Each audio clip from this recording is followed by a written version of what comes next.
So ഇവിടെ നമ്മൾ ശ്രദ്ധിക്കേണ്ട ഒരു കാര്യം എന്താണെന്ന് വെച്ച് കഴിഞ്ഞാൽ ഇവിടെ condition for this brightness and darkness, അതായത് പാത്ത് ഡിഫറൻസിന്റെ ടേമിൽ ഇന്റർഫറൻസിന്റെ condition for brightness and darkness 2 mu t is equal to 2m plus 1 lambda by 2, it is a condition for constructive interference, and 2 mu t is equal to m lambda for destructive interference. അപ്പോൾ ഇവിടെ ഈ condition for constructive ഇന്റർഫറൻസും destructive ഇന്റർഫറൻസും or condition for interference pattern is dependent on the factor T. But നമ്മൾ ഇവിടെ consider ചെയ്യുന്നത് non parallel reflecting സർഫസുകൾ ആയതുകൊണ്ട് ഈ ടി എന്ന factor thickness of air film is A varying quantity. അപ്പോ ഒരു പർട്ടിക്കുലർ പോയിന്റിൽ ടി എന്ന thickness of this air film, so വേറൊരു കാര്യം, ഇവിടെ നമ്മൾ ഉപയോഗിക്കുന്നത് എയർ ഫിലിം ആണ്. So mu is A constant. നമ്മൾ ഉപയോഗിക്കുന്നത് ഒരു മോണോക്രോമാറ്റിക് ലൈറ്റ് ആണ് എങ്കിൽ lambda is also A constant. M is simply the order. Okay, this is m can be have values 0, 1, 2, 3, 4 and etc. Now the only one and only varying factor is the thickness of this air film T. So for a particular value of thickness, if that thickness is satisfying the condition for constructive interference, there may be another values of thickness having values another value of T or T1 or T2 that will be satisfying the condition for destructive interference. So thickness മാറുന്നതിനനുസരിച്ച് constructive ഇന്റർഫറൻസിന്റെയും ഡിസ്ട്രക്റ്റീവ് ഇന്റർഫറൻസിന്റെയും കടന്നു വരാനുള്ള സാധ്യതയുണ്ട്. Okay, for a particular value of thickness T is equal to T1, if it is satisfying the constructive interference condition, and another thickness T is equal to T2 may satisfy the condition for destructive interference. So if the thickness is increasing from gradually from 0 to a maximum value of T, there will be some points satisfying constructive interference condition and some points satisfying the destructive interference condition. So നമ്മള് parallel reflecting ഫിലിമിന്റെ കേസിൽ നിന്നും വിഭിന്നമായി ഇവിടെ നമുക്ക് constructive interference കണ്ടീഷനും satisfy ചെയ്യാം, destructive interference കണ്ടീഷനും സാറ്റിസ്ഫൈ ചെയ്യാം. സോ അങ്ങനെയാണ് എങ്കിൽ ഈ എയർ വെഡ്ജ് ലൈക്ക് ഫിലിമിന്റെ ഇന്റർഫറൻസ് പാറ്റേൺ നമ്മൾ ഒബ്സർവ് ചെയ്യുന്ന സമയത്ത് തിക്നെസ് വാരിയിങ് ആയതുകൊണ്ട് നമുക്ക് കൺസ്ട്രക്റ്റീവ് ഇന്റർഫറൻസും കാണാം, ഡിസ്ട്രക്റ്റീവ് ഇന്റർഫറൻസും കാണാം. എന്ന് പറഞ്ഞാൽ നമ്മൾ ഉപയോഗിക്കുന്ന ലൈറ്റ് മോണോക്രോമാറ്റിക് ആണ് എങ്കിൽ അവിടെ ബ്രൈറ്റ്നെസ് കണ്ടീഷനും സാറ്റിസ്ഫൈഡ് ആവും, ഡാർക്ക്നെസ് കണ്ടീഷനും സാറ്റിസ്ഫൈഡ് ആവും. അപ്പോ നമുക്ക് ഡാർക്ക്നെസിന്റെയും ബ്രൈറ്റ്നെസിന്റെയും ഒരു ബാൻഡുകളാണ് ഫോം ചെയ്യാൻ പറ്റുക അല്ലെങ്കിൽ കാണാൻ പറ്റുക. ഓക്കെ, ഇവിടെ തിക്നെസ് എന്ന ഫാക്ടർ, നേരത്തെ നമുക്ക് തിക്നെസ് കോൺസ്റ്റന്റ് ആയിരുന്നു, എല്ലാ ഫാക്ടേഴ്സും കോൺസ്റ്റന്റ് ആയിരുന്നു. അതുകൊണ്ടാണ് നമുക്ക് നേരത്തെ കോൺസ്റ്റന്റ് ഇല്യൂമിനേഷൻ പാരലൽ റിഫ്ലക്റ്റിംഗ് ഫിലിമിന്റെ കേസിൽ ബ്രൈറ്റ്നെസ് ഓർ ഡാർക്ക്നെസ് ഏതെങ്കിലും ഒരു കണ്ടീഷൻ മാത്രം സാറ്റിസ്ഫൈഡ് ആയിട്ട് കിട്ടിയത്. ഇവിടെ തിക്നെസ് വാരിയിങ് ആയതുകൊണ്ട് കൺസ്ട്രക്റ്റീവ് ഇന്റർഫറൻസും ഡിസ്ട്രക്റ്റീവ് ഇന്റർഫറൻസും ഓർ ബ്രൈറ്റ്നെസ് കണ്ടീഷനും ഡാർക്ക്നെസ് കണ്ടീഷനും സാറ്റിസ്ഫൈഡ് ആവും. സോ തിക്നെസ് ഓരോ പോയിന്റിലും മാറിക്കൊണ്ടേ ഇരിക്കുന്നത് കൊണ്ട് നമുക്ക് ആൾട്ടർനേറ്റ് ആയിട്ട് കൺസ്ട്രക്റ്റീവും ഇന്റർഫറൻസും ഡിസ്ട്രക്റ്റീവ് ഇന്റർഫറൻസും നടക്കും.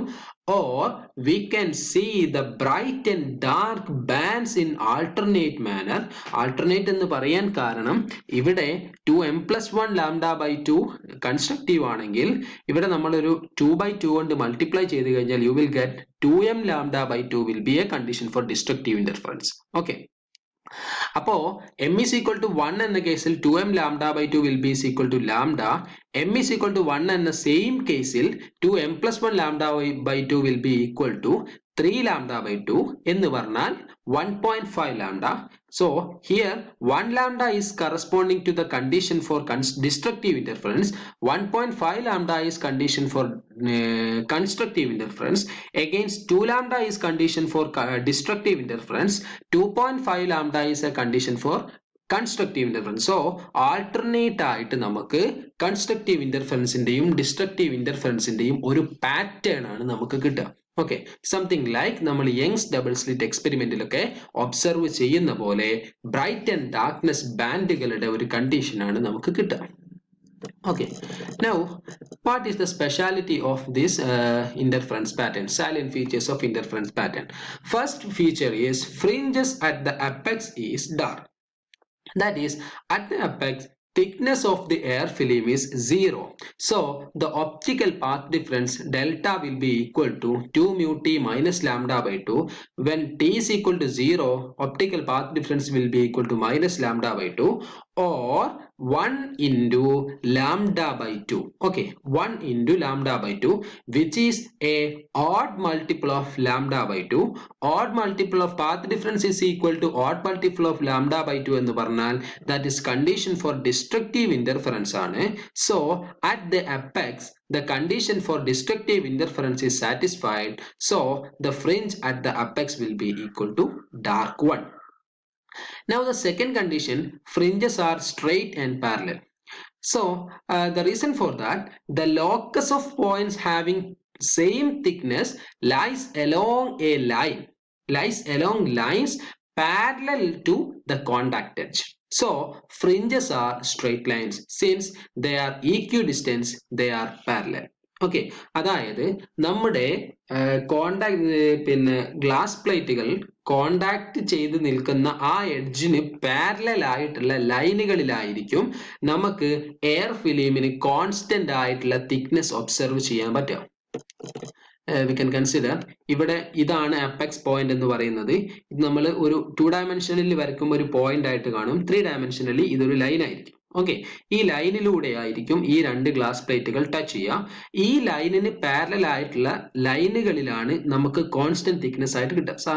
ബിക്കോസ് ഇവിടെ മൊത്തം തിക്നെസ് T1 ആണ്. ഓക്കെ, ഇവിടെ നമ്മൾ 3 ഡയമെൻഷനലി ഒബ്സർവ് ചെയ്ത് കഴിഞ്ഞാൽ ഇതൊരു പ്ലെയിൻ ആയിരിക്കും. ആ പ്ലെയിനിൽ കംപ്ലീറ്റ് ആയിട്ടും എയർ ഫിലിമിന്റെ തിക്നെസ് T1 ആയിരിക്കും. ഇതിൽ നിന്ന് മാറിക്കഴിഞ്ഞാൽ മറ്റൊരു പ്ലെയിനിൽ തിക്നെസ് വേറെ ആയിരിക്കും. ദാറ്റ് മീൻസ് ഇവിടെ നമ്മൾ കൺസിഡർ ചെയ്ത് കഴിഞ്ഞാൽ ഇത് അനദർ പ്ലെയിൻ ആണ്, ഹാവിങ് അനദർ തിക്നെസ് എന്ന് പറഞ്ഞാൽ ഒരു പ്ലെയിൻ കംപ്ലീറ്റ് ആയിട്ട് ഒരു സെയിം തിക്നെസ് കിട്ടുക എന്ന് പറയുന്നത് ഈ അപ്പെക്സ് പോയിന്റിലുള്ള ലൈനിന് പാരലൽ ആയിട്ടുള്ള പ്ലെയിനുകളിലാണ് നമുക്ക് കിട്ടുക. ഓക്കെ, അതർവൈസ് 2 ഡയമെൻഷനിൽ നമ്മൾ പറഞ്ഞു കഴിഞ്ഞാൽ ഈ അപ്പെക്സ് പോയിന്റിന് പാരലൽ ആയിട്ടുള്ള അല്ലെങ്കിൽ അപ്പെക്സ് ലൈനിന് പാരലൽ ആയിട്ടുള്ള ലൈനുകളിലെല്ലാം ഈ ഒരു എയർ ഫിലിമിന്റെ തിക്നെസ് സെയിം ആയിരിക്കും. അപ്പൊ തിക്നെസ് സെയിം ആണെങ്കിൽ അവിടെ once constructive interference condition satisfy ചെയ്യും, അല്ലെങ്കിൽ ഡിസ്ട്രക്റ്റീവ് ഇന്റർഫറൻസ് കണ്ടീഷൻ സാറ്റിസ്ഫൈ ചെയ്യും. അപ്പോൾ കൺസ്ട്രക്റ്റീവ് ആണെങ്കിലും ഡിസ്ട്രക്റ്റീവ് ആണെങ്കിലും ആ പെർട്ടിക്കുലർ തിക്നെസ്സിന് കറസ്പോണ്ടിങ് ആയിട്ട് നമുക്ക് ഏതെങ്കിലും ഒരു ബ്രൈറ്റ് ഓർ ഡാർക്ക് ബാൻഡ് കിട്ടും. ഓക്കെ, അപ്പോ ഒരു പെർട്ടിക്കുലർ തിക്നെസ്സിന് കറസ്പോണ്ടിങ് ആയിട്ട് ഒരു പെർട്ടിക്കുലർ ബാൻഡ് ആണ് നമുക്ക് കിട്ടുന്നത്. ആ ബാൻഡുകൾ ഈ ഒരു കോണ്ടാക്ട് എഡ്ജിന് പാരലൽ ആയിട്ടാണ് വരിക. So we will get the fringes will B straight and parallel. Okay, now the third condition is fringes are equidistant. The explanation for that is fringe width is a constant for a given wedge angle and a given wavelength. We have seen that beta is equal to lambda divided by 2 theta if mu is equal to 1. നമ്മൾ air film ആണ് consider ചെയ്തതെങ്കിൽ mu is equal to 1 ആയിരിക്കും. So beta will be equal to lambda divided by 2 theta ആയിരിക്കും. That means beta is dependent on lambda and theta. അപ്പൊ നമ്മൾ എടുത്തിരിക്കുന്നത് ഒരു monochromatic ലൈറ്റും ഒരു പർട്ടിക്കുലർ വെഡ്ജ് ആംഗിളിലുള്ള വെഡ്ജും ആണ് എങ്കിൽ beta will be equal to a constant. Okay, beta constant ആണ് എന്ന് പറഞ്ഞാൽ ഫ്രിഞ്ച് വിഡ്ത്ത് കോൺസ്റ്റന്റ് ആണ് എന്നാണ് അതിന്റെ അർത്ഥം. That means fringes are equidistant. Again, ഇവിടെ നിന്ന് നമ്മൾ മനസ്സിലാക്കേണ്ട വേറെ ഒരു കാര്യം കൂടിയുണ്ട്. Beta is inversely proportional to this wedge angle. അപ്പോ wedge angle എത്രമാത്രം കുറയുന്നോ അത്രമാത്രം ബീറ്റ പ്രിസൈസ് ആൻഡ് സ്പെസിഫിക് ആയിരിക്കും. വെഡ്ജ് ആംഗിൾ കൂടിക്കഴിഞ്ഞാൽ ബീറ്റയുടെ വാല്യൂ കുറഞ്ഞു വരും. വെഡ്ജ് ആംഗിളിന്റെ വാല്യൂ വല്ലാതെ കൂടിക്കഴിഞ്ഞാൽ ബീറ്റ നമുക്ക് 0യിലേക്ക് പോകും. Okay, now the fourth condition is fringes are localized. The fringes form very close to the top surface of the wedge and can be seen with the help of a microscope. Microscope ഉപയോഗിച്ച് മാത്രമേ നമുക്ക് ഇങ്ങനെയുള്ള ഒരു pattern കാണാൻ പറ്റൂ. അല്ലാതെ നമ്മൾ Young's double slit എക്സ്പെരിമെന്റിലൊക്കെ കാണുന്ന പോലെ ഈ ഒരു പാറ്റേൺ നമുക്ക് ഒരു സ്ക്രീനിലേക്ക് കൊണ്ടുവരാൻ വളരെ ബുദ്ധിമുട്ടാണ്. So the fringes are very much localized. And the fifth condition is fringes are of equal thickness.